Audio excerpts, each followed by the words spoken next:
Welcome to Barendra take. চাচা হেনা কোথায়? এই বাপ্রাজের এই ডায়লগটি দিয়ে যে আপনার ভিডিও তৈরি করতেছি তার ভিডিও কিন্তু আপনার ভাইরাল হচ্ছে। তো কিভাবে আপনারা আপনার নিজের ফেস দিয়ে এরকম ভিডিও এডিটিং করবেন, চলুন কথা না বাড়িয়ে ভিডিওটি শুরু করা যাক। তো ভিডিওটি শুরু করার আগে অবশ্যই যদি আমার চ্যানেলে নতুন হয়ে থাকেন অবশ্যই চ্যানেলটি সাবস্ক্রাইব করে পাশে থাকবেন। তো এর জন্য আপনাদেরকে একটি অ্যাপস প্রয়োজন হবে। এই অ্যাপসটি আপনারা কীভাবে ডাউনলোড করবেন আমি ভিডিও শেষে আপনাদেরকে দেখিয়ে দিব। তার আগে আপনাদেরকে দেখিয়ে দিই কীভাবে আপনারা ভিডিওটি এডিটিং করবেন। তো যে বাপ্পারা যে ভাইরাল ডায়লগটি রয়েছে এই ডায়লগটি আপনারা সংগ্রহ করবেন, ঠিক আছে? সংগ্রহ করা হয়ে গেলে আপনাদের ফোন থেকে অ্যাপ্লিকেশনটি ওপেন করে নেবেন। ওপেন করার সাথে সাথে ঠিক এরকম একটা ইন্টারফেস কিন্তু শো করবে। তো এখানে আপনারা দেখতে পারবেন যে প্লাস আইকন রয়েছে, এই প্লাস আইকনে ক্লিক করবেন। প্লাস আইকনে ক্লিক করার পর এখানে আপনারা দেখতে পারবেন মিক্স অপশন রয়েছে, এই মিক্স অপশনে ক্লিক করে দেবেন।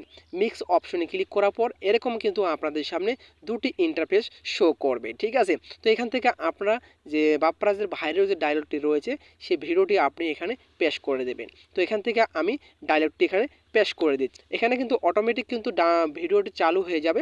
তো এখন আপনারা কি করবেন, এখানে দেখতে পাচ্ছেন যে ফটো অপশন লেখা রয়েছে, এই ফটোতে ক্লিক করবেন। ফটোতে ক্লিক করা হয়ে গেলে আপনার গ্যালারি থেকে একটি যে কোনো একটি নর্মাল ফটো অ্যাড করে দেবেন। তো এখান থেকে আমি আমার ফটোটি অ্যাড করে দিচ্ছি। অ্যাড করে দেওয়া হয়ে গেলে নিচে দেখতে পারবেন যে জেনারেট অপশন রয়েছে, এই জেনারেট অপশনে ক্লিক করবেন।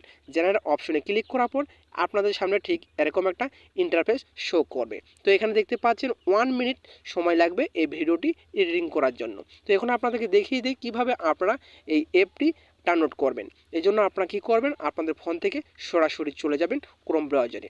ক্রোম ব্রাউজারে যাওয়ার পর এখানে সার্চ বক্সে ক্লিক করবেন। ক্লিক করার পর এখানে লিখবেন ভিগল এআই লিখে সার্চ করার পর এরকম একটা ইন্টারফেস শো করবে। তো এখানে আপনারা দেখতে পাচ্ছেন অ্যাপ ডাউনলোড রয়েছে, এখানে আপনারা ক্লিক করে এই অ্যাপটি ডাউনলোড করবেন। আপনারা যদি চান যে এখানে ওয়েবসাইটের মধ্যে করবেন তাহলে কিন্তু এই কাজটি আপনারা সম্পূর্ণভাবে করতে পারবেন না। তো আশা করি আপনারা বুঝতে পেরেছেন কোন অ্যাপ দিয়ে এই কাজটি করবেন। তো মূলত এই ছিল আজকের ভিডিওটি ভালো লাগলে অবশ্যই এটি লাইক করে পাশে থাকবেন। আবার দেখা হবে নতুন একটা ভিডিও নিয়ে। এতক্ষণ সাথে থাকার জন্য ধন্যবাদ।